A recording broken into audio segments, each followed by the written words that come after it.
மரியாதைக்குரிய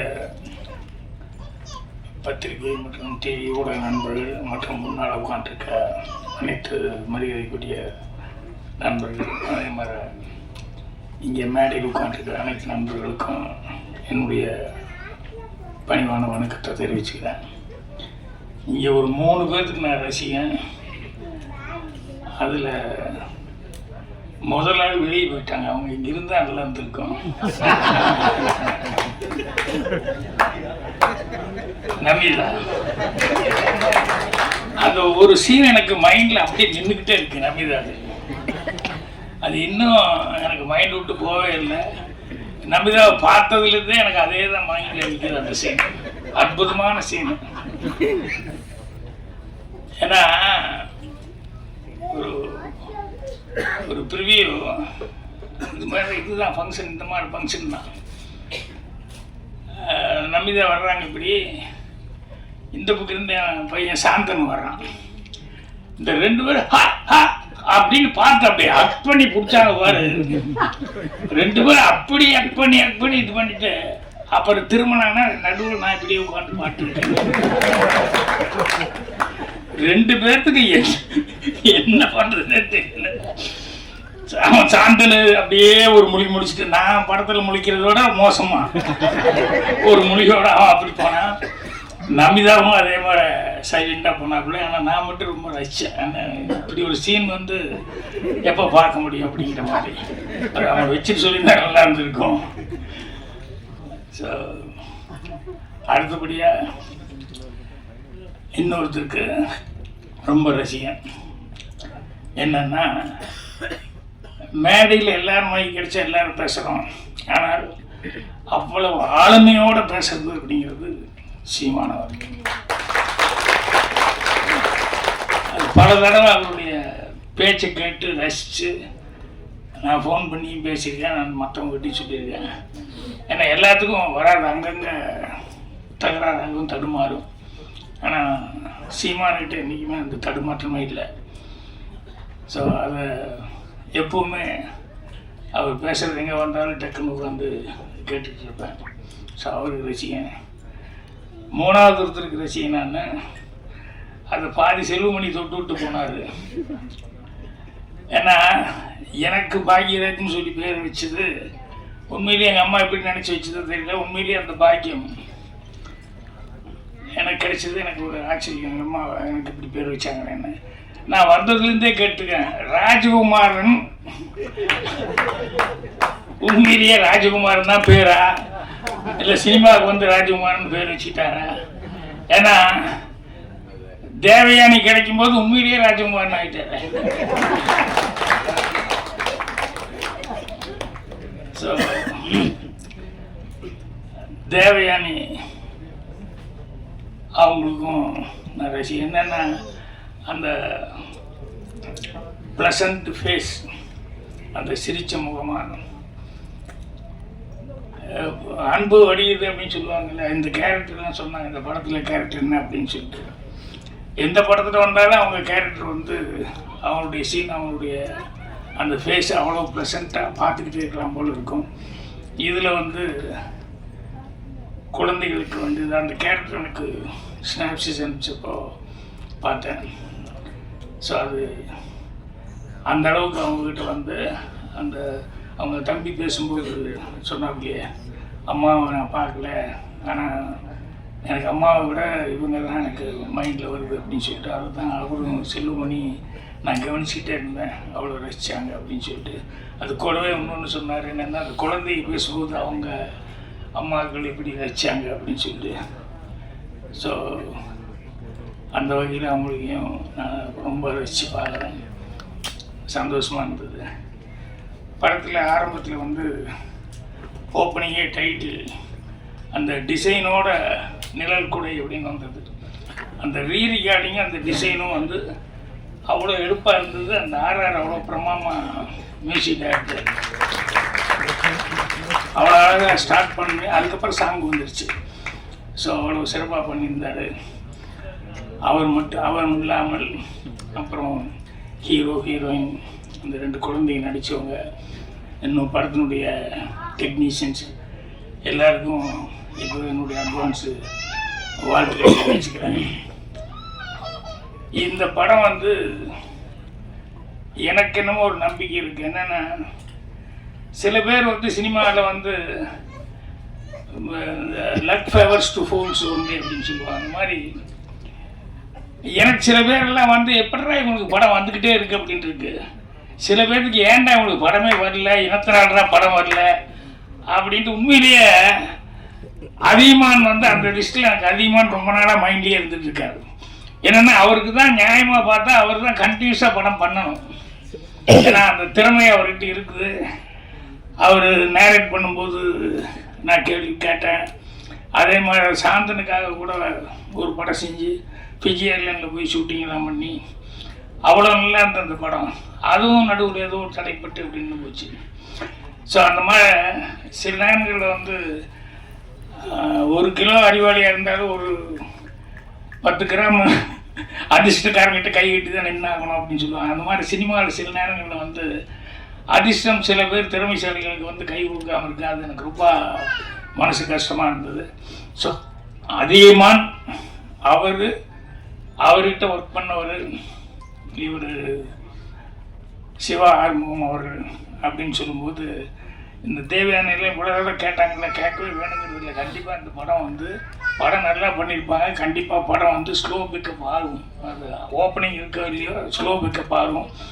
அந்த அளவுக்கு படத்தில் அதிகமாகலாம் வந்து அவரே வந்து ரொம்ப இன்வால்வ் ஆகி இந்த படத்துக்காக வாங்கன்னு சொல்லி கூப்பிட்டாரு. அதே மாதிரி பாலசேகர் வந்து அவரும் வந்து அவசியம் இந்த படத்துக்கு நீங்கள் வரணும் சார், அந்த ஆடியோ ஃபங்க்ஷனுக்கு வரணும் அப்படிங்கிற மாதிரி எல்லாம் கேட்டேன். எதுக்குன்னா, அந்த டைட்டில் வந்து நிழல் குடையிட்டு வச்சுருக்காங்களே, இவருக்கு இந்த டைரக்டருக்கு வந்து நிழல் குடையாக இவங்கெல்லாம் இருக்காங்க. அதிகமாக நிறைய நண்பர்கள்லாம் இருக்காங்க. இப்போ சீமான் இவ்வளோ வேலைக்கு நடுவில் வந்து அவர் வந்து இல்லை நான் கடைசி வரைக்கும் இருந்து பேசிட்டு தான் போகணும், எல்லாம் குடும்பமாக ஆகிட்டாங்க அப்படின்னு சொல்லி சொன்னார்.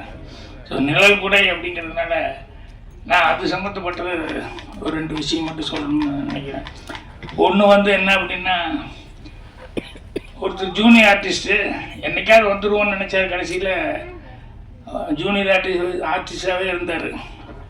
பெருசாக வர முடியல. அட்லீஸ்ட் அதுலேயாவது கொஞ்சம் வருமானத்தோடு இருந்தாருன்னா அது இருக்க முடியல.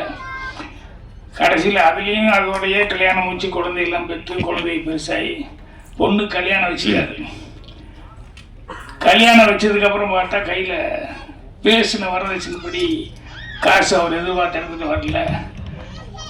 எம்ஜிஆர் படங்கள் நிறையா படங்களில் வந்து ஜூனியர் ஆர்டிஸ்டாக அவர் கூடவே கூட அங்கங்கே ஏதோ டைலாக் பேசியிருக்காரு. சரி, கோட்டைக்கு போய் எப்படி நம்ம உள்ளே போக முடியும் அப்படின்னு சொல்லிட்டு போய் அங்கே நின்றுருக்காரு. உள்ளே விட மாட்டேங்கிறாங்க. எப்படியோ தடுமாடி கூட்டத்தில் நின்று அவர் வந்து கார் ஏறும்போது பேர் சொல்லி தலைவரா அப்படின்னு அவர் கூட்டத்துலேருந்து பார்த்தாரு. கூட நடித்தவங்க அவருக்கு என்ன அரசியலுக்கு வந்தாலும் அந்த சினிமான்றது வந்து கடைசி வரைக்கும் அவர் போகல. அவருக்கு பிளட்டில் இருந்துக்கிட்டே இருந்தது கடைசி வரைக்கும் சினிமாங்கிறது. பார்த்தோன்னே நான் நம்ம கூட நடித்தாள் அப்படின்னு சொல்லிட்டு என்ன வான்னு சொல்லி கூப்பிட்டது. என்ன அவ்வளவு கூட்டத்துக்கு நடுவில் பொண்ணு கல்யாணம், காசு ரெடி பண்ண முடியல, நிறுத்தலாமா கேன்சல் பண்ணிடலாமாங்கிற அளவுக்கு இருக்குது. என்ன தெரியுதுங்களா அப்படிங்கிற மாதிரி கேட்டாரு.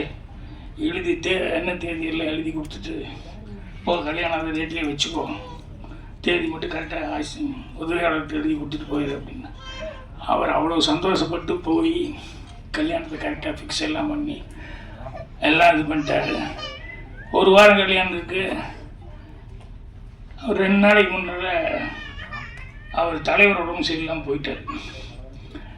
அவர் இறந்துட்டாருன்னு சொன்னோன்னே இவர் பயங்கர ஷாக்காகி எங்கே போய் யார்கிட்ட என்ன சொல்ல முடியும் அப்படின்னு சொல்லிட்டு 2 நாள் அந்த துக்கத்தையெல்லாம் பார்த்துட்டு 3ஆவது நாள் இவருக்கு பர்சனலாக இனிமேல் கல்யாணம் நடக்காத பிரயோஜனமே இல்லை அப்படின்னு சொல்லி அதோட ஃபேமிலியில் எல்லாருமே வேறு மாதிரி ஒரு டிசிஷனுக்கு வந்து எல்லாம் வாங்கி வச்சுட்டாங்க. சாப்பிட்றதுக்கு எல்லாம் ரெடி ஆகிட்டாங்க.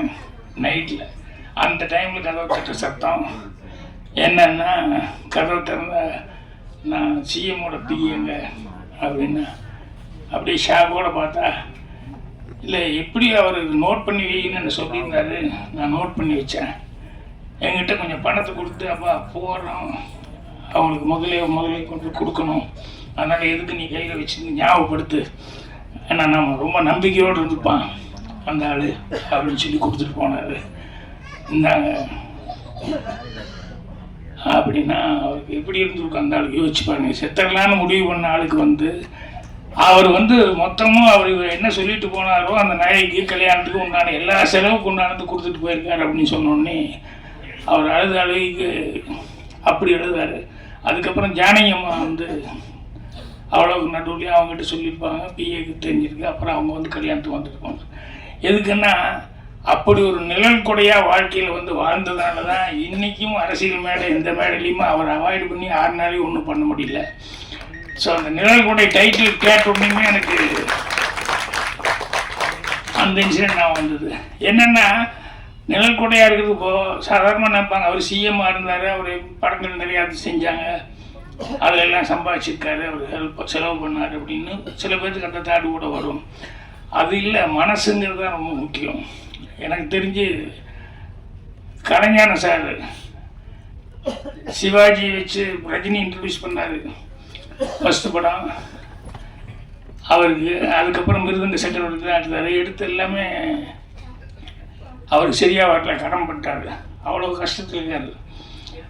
அவர் பேட்டியில் நக்கீரன் இதில் வந்து பேட்டியில் சொல்லும்போது இப்படியெல்லாம் எனக்கு படம் எடுத்து கூட நான் வந்து இன்னும் ஒரு சொந்த வீடு இல்லை, வாடகை வீட்டில் தான் இருக்கேன், அப்படி ஒரு சிரமத்தில் இருக்கிறேன். பட் பரவாயில்ல, ஏன்னா எனக்கு எப்போ கேட்டாலும் நான் வந்து ரஜினியை படத்தில் நான் ஃபஸ்ட்டு நடித்தாருன்னு சொல்கிறதோ இல்லை மிருதங்க சக்கரவர்த்தியெல்லாம் சிவாஜி சார் வச்சு எடுத்தேன்னு சொல்கிறது அது எனக்கு பெருமை, அது போதும் அப்படிங்கிற மாதிரி சொல்லிவிட்டு அந்த கொஞ்சம் கஷ்டங்கிறத வந்து அந்த நேரம் பார்த்து தேவர் ஃபிலிம்ஸ் அவர் வந்து அவ்வளோ மரியாதையோடு அங்கே தேவர் ஃபிலிம்ஸில் இருந்தார். அந்த சின்னப்பட்ட அவர்கள் வந்து அவ்வளோ தூரம் ரைட்டர்ஸ் எல்லாத்தையுமே அரவணைச்சு அப்படி கொண்டு போவார், சின்னவங்க பெரியவங்க இல்லாமல். ஆனால் என்னென்னா அவர் பண்ண ஒரே தப்பு, உண்மையான ஆர்மியாகவே கடைசி வரைக்கும் இருந்து அவர் இருந்த வரைக்கும் சக்ஸஸை பார்த்து எல்லாத்தையும் பண்ணிட்டு போனார். அப்படியே அவங்க பையனையோ மருமகனையோ ட்ரைனிங் கரெக்டாக பண்ணாமல் விட்டார். அதனால் அவர் போனதுக்கப்புறம் பார்த்தா அந்த ஃபேமிலியே ஒரு கஷ்டத்துக்குள்ள ஆயிடுச்சு. அந்த நேரத்தில் ஏதோ ஒரு அவங்க குடும்பத்து கஷ்டம் இவர் காலுக்கு வருது, ஐயோ அதுக்கு நம்ம ஒரு பணம் கொடுத்து ஹெல்ப் பண்ண முடியாமல் இப்படி உட்காந்துருக்குமே அப்படின்னு சொல்லிட்டு நம்மளே இவ்வளோ சிரமத்துக்கு உட்காந்துருக்குமே அப்படின்னு சொல்லும்போது இவருடைய பேட்டியை பார்த்துட்டு சேலத்தில் இருந்து ஒரு அட்வொகேட்டு, அவருக்கு இவர் தெரியாது கலைஞானத்தை பற்றி, ஆனால் இவர் பேட்டியை பார்த்துட்டு இப்படியெல்லாம் நீங்கள் கஷ்டப்பட்டு இவ்வளோ ஒரு லைஃப்பில் வந்துருக்கீங்க, ஸோ ஏதோ உங்கள் கஷ்டத்துக்கு என்னால் முடிஞ்சது நான் அனுப்பிச்சிக்கிறேன்னு சொல்லி ஒரு 10,000 ரூபா வந்து அவருக்கு அனுப்பிச்சிருக்காரு. கல்யாணம்னா அப்படியே ஒரு சந்தோஷம்னா அப்படியே ஒரு சந்தோஷம். நம்ம கொடுக்க முடியலேன்னு நினச்சோம், நமக்கு வந்து எங்கேயோ இருந்து இப்படி ஒரு 10,000 ரூபா வந்து அப்படியே எடுத்துக்கொண்டு போய் தேவர் ஃபிலிம்ஸ் அந்த குடும்பத்துக்கு கொண்டு போய் கொடுத்தாரு.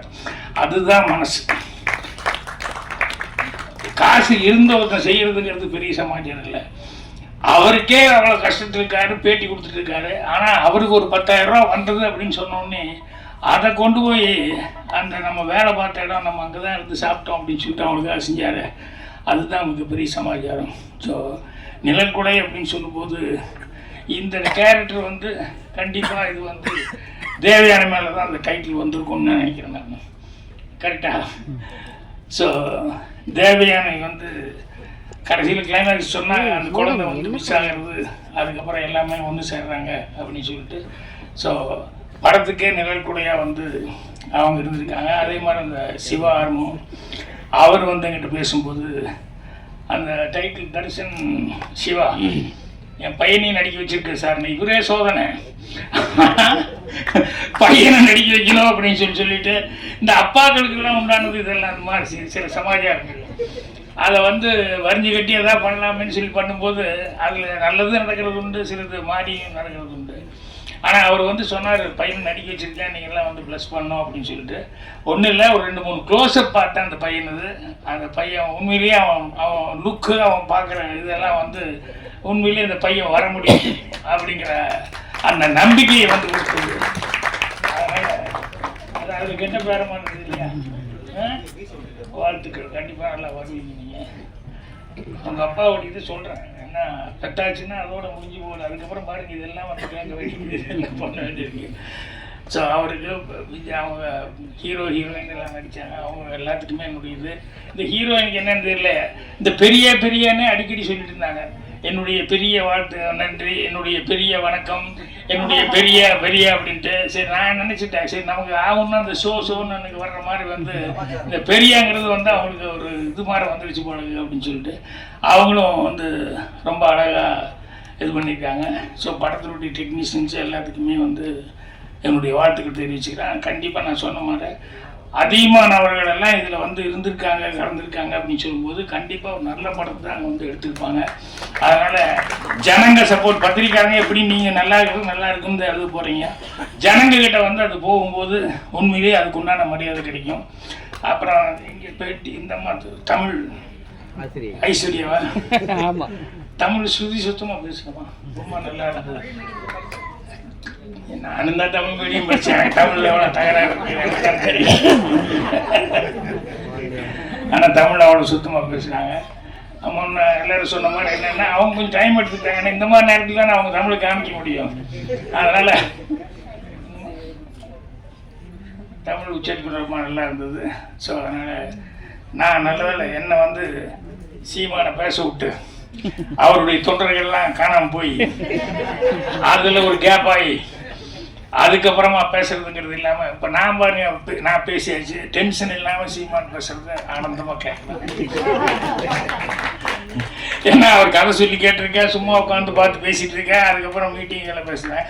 இந்த மாதிரி லைவாக சில நேரங்களில் தான் வந்து பேசுறதுக்கான சான்ஸ் கிடைக்கும். ஸோ அதனால் உங்களை மாதிரியே நானும் அவளோட காத்துட்ருக்கேன். மீண்டும் ஒரு முறை இந்த பட டீமுக்கு, அவர் சிவா ஆறுமுகம் எல்லாத்துக்குமே என்னுடைய வாழ்த்துக்கள் தெரிவிச்சுக்கிறேன். நன்றி, வணக்கம்.